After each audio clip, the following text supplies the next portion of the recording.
Hello and welcome to Superpower Broadcasting. I'm Kevin Castley. Thank you for tuning in tonight.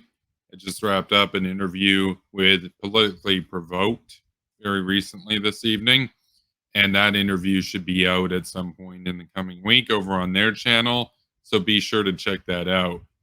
Now, to get into this video, I wanted to talk about something which is kind of interesting and something that people don't usually tend to think about when it comes to nuclear weapons, but that's not just the yield, right? I mean, obviously, that whenever you've got a nuclear detonation, that's the question that people would ask about. Well, what was the power of it?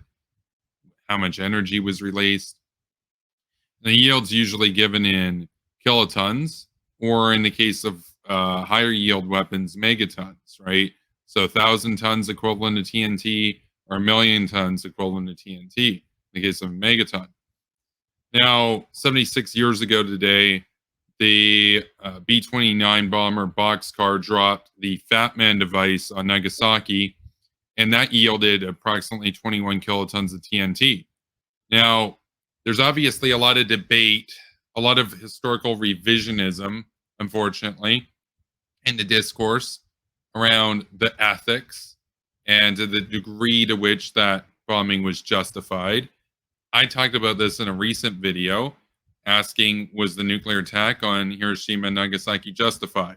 And you can go and check out that video if you'd like to see a detailed answer from me as to why it was obviously justified. And not only was it justified, but that it was really the only option that Harry Truman had as commander in chief, leading an army of conscripts who didn't volunteer to fight in a war that the country didn't start. But he ended it, and Fatman was really the bomb that ended the most deadly war in human history and forced the Japanese leadership to surrender. Now, the Fatman device was a large egg-shaped bomb that was about 5 feet wide and 11 feet long. And now, for the actual units going forward, we'll use metric there, but the actual weight of it roughly was about 4,700 kilograms. So almost 5 tons in weight. Now, what's interesting to note here is that compared to the little boy, which weighed roughly the same amount, the little boy used about a little over 10 times as much fissile material as the Fatman did. The Fatman was way more efficient than the little boy device. Now, obviously, as I said before, it was, of course, justified. But one of the reasons why people freak out over this and don't really talk too much about the firebombing at Tokyo, which killed way more people, by the way, is that nukes have this spooky factor to them. They have this psychological factor that people obviously pay attention to. It's similar in a way, as I've talked about with the Syrian civil war. On the Syrian civil war, people don't really talk about the hundreds of thousands of people, at a minimum 200,000 people that have died from Assad's conventional weaponry, right? But they do care. People do talk about the chemical weapons that he used, which killed a very, very, very tiny fraction of the total death toll. Likewise, in the case of World War II and the war on Japan, yeah, a lot of Japanese cities were bombed, a lot of people died. But Hiroshima and Nagasaki are the ones that get talked about because it was a nuclear weapon. And people get freaked out by nuclear weapons in a way that they don't really get freaked out by conventional firebombing, which obviously killed a lot more people. But as far as the actual psychological impact of it, though, well, it is pretty potent. So the firebombing at Tokyo saw thousands upon thousands of bombs drop to produce that firestorm by, many, many bombers. In contrast, Nagasaki was one bomber dropping one bomb. That bomb, as I said, yielded approximately 21 kilotons of TNT. The question that I want to ask in this video is, well, how much energy of that was actually derived from matter, like in a 100% efficient way? Well, consider this, right? All matter in the universe is essentially bound up energy. Just you existing, just laying around, being lazy, are actually storing incredible quantities of energy. So what's the average person weigh? Say 60, 70 kilograms roughly. If you were to convert that, if you were to just convert yourself into energy, the yield of that explosion would be insane. Consider the fact that the most powerful nuclear device in world history was the Tsar Bomb. The Soviets detonated on October 30th of 1961, and that yielded about 50 megatons of TNT. That converted about 2.5 kilograms of matter into energy. So I just told you the average person weighs about 35 times that. So if the average person were to be converted into energy directly, 100% efficiency, the blast of that would be about 35 times more powerful than the Tsar Bomb. So you just sitting there being lazy, for example, are still storing more energy than has ever been released by humans in all the nuclear detonations combined, basically. So that's how much energy is just stored up in matter existing in even a stable state. It's a really trippy kind of thing when you think about it, because it's almost as if all the matter in the universe is just begging to come apart and explode, but it is bound together due to nuclear forces. But if you are able to release it, and nuclear weapons do release energy in that manner, you can convert matter into energy. And the formula that provides the conversion is, Albert Einstein's famous E equals mc squared, where E is equal to energy, m is equal to mass, and c is the constant of the speed of light. And that's already a huge number. So the speed of light is already massive. It's almost 300 million meters per second. So that's about the distance from the Earth to the moon every second. That's how fast light travels. But that's squared. So it's already huge. Now you multiply it by itself. So 300 million times 300 million. That's the constant, basically, that you're applying to the mass there to get the energy. In other words, a very, very, very, very tiny amount of mass is going to yield a very, very, very large amount of energy, is what that's saying, basically. So how much energy was actually produced at Nagasaki when the Fatman detonated is right around the same as the first nuclear device, which was the gadget at the Trinity detonation, right around 21 kilotons. So it turns out the formula basically is about 1 gram of matter for about 21.5 kilotons of energy.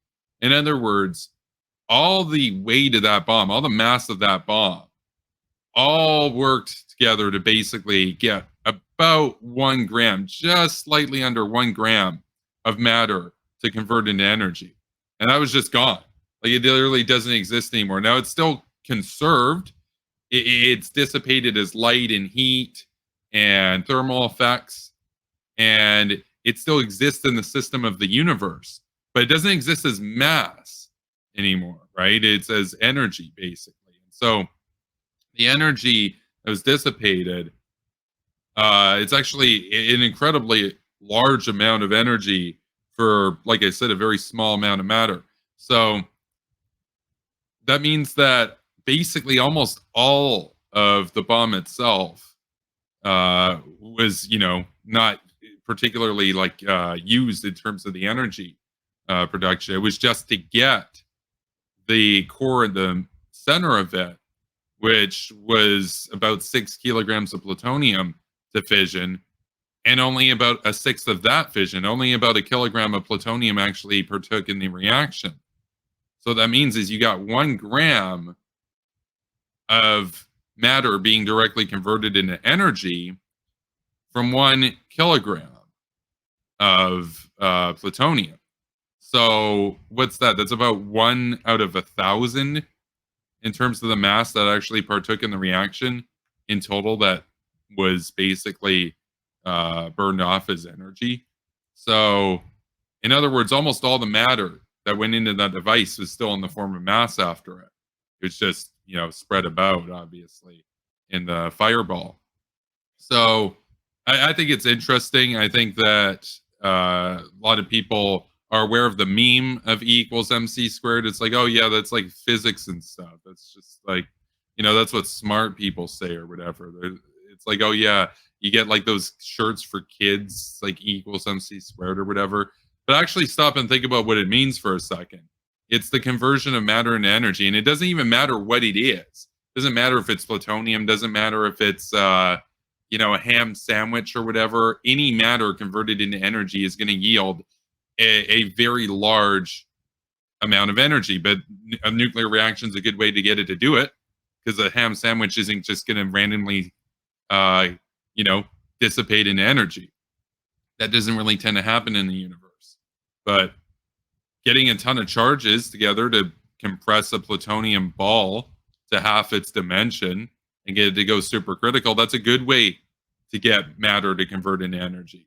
But even then, like I said, it was only about 1 out of 1,000 of the mass, just even within looking at the core of it. Anyway, what's important to note here, right, is that these are incredibly powerful weapons.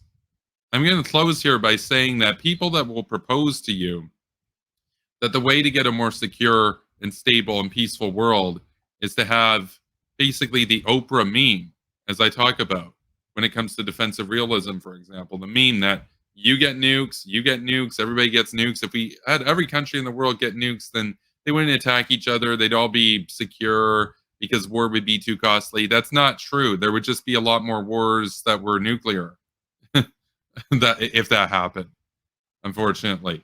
So understand something. These things are very powerful.